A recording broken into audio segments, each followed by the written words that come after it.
Gandang umaga mga ka-dragon, ka-planters. Araw ng Sabado po ngayon at yan pinasyalan namin ang aming yung aming mini farm at dahil panay na panay ang ulan, yan ang Laguna guys.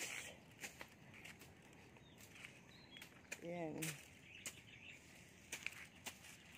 Mabilis nang lumago ang damo, tag-ulan na. So, nakakatakot dito, baka ahasin tayo. So, kasama ko nga pala ang aking kabiyak. Morning! Hello. Ayan. Good morning mga ka-planters. Busy po sa pagtatalas. Nakatakot ng daanan. Yan o, may dalawang tuta din eh. So ito ay aming lilinisin ngayong umaga. Yan.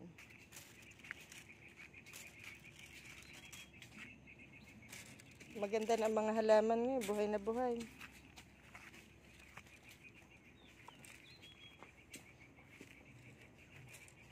Yan o, nako.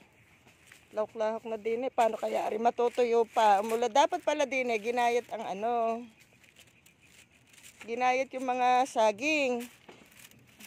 Hindi na ito maano dito. Matutuyo. Dapat pala ari ikinalat mo. Kuya. Dapat ari nakakalat. Hindi na ari matutuyo ganari oh. Hindi, kaya lang man nakaganyan dahil umulan na. Ay, oo nga, ay tag-ulan. Inaano ko yan? Sinisiga ko yan? Hindi, oo nga, tag-ulan na nga ang mangyayari dyan. Hindi na makakasingaw lalo. Matatagal lang matuyo. Ay, di tatalaki ng lalaki ang basura din eh. Hindi kakalat ko yan. Kapangit naman nasa unahan.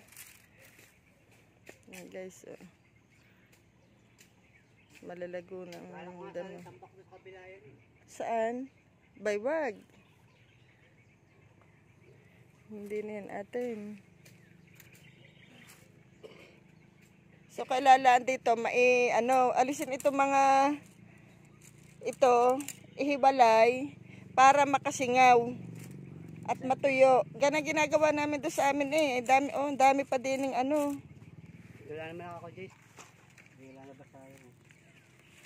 Nakaulan lang ng malakas. Ito, lalim. Hindi, dapat nga aring saging, wag nyo na isama dyan dahil hindi yan tagal niya bago matuyo. Yung madaling masilab, yun alam mo nang pagsamasamahin nyo. Hindi yung sama-sama na lahat. Saging lang na si babaw niyan. Eh di, ibubukod nyo na. Yung madaling, ito, kata nyo yan, natakloban na, di hindi siya masilab.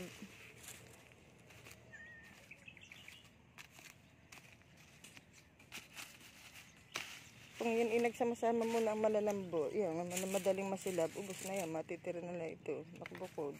Hindi gayang nakatambak. Huli na kasi ito, huli yung saging.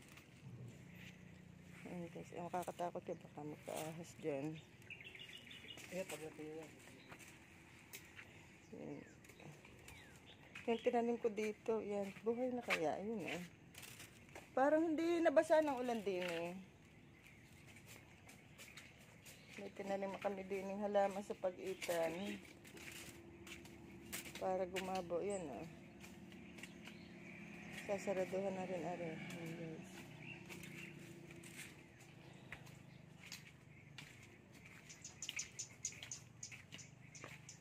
Daming bulaklak ng yellow bell.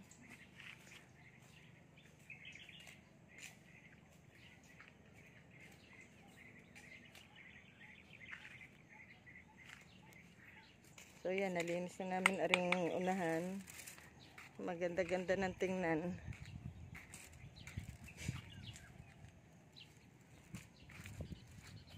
Yan, sunod naman yung kabila.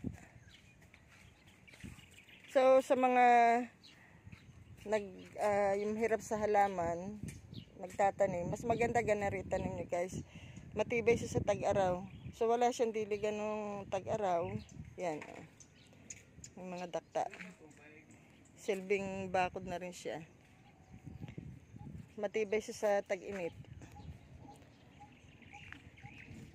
Kaya mas maganda siyang pang bakod. Yun guys.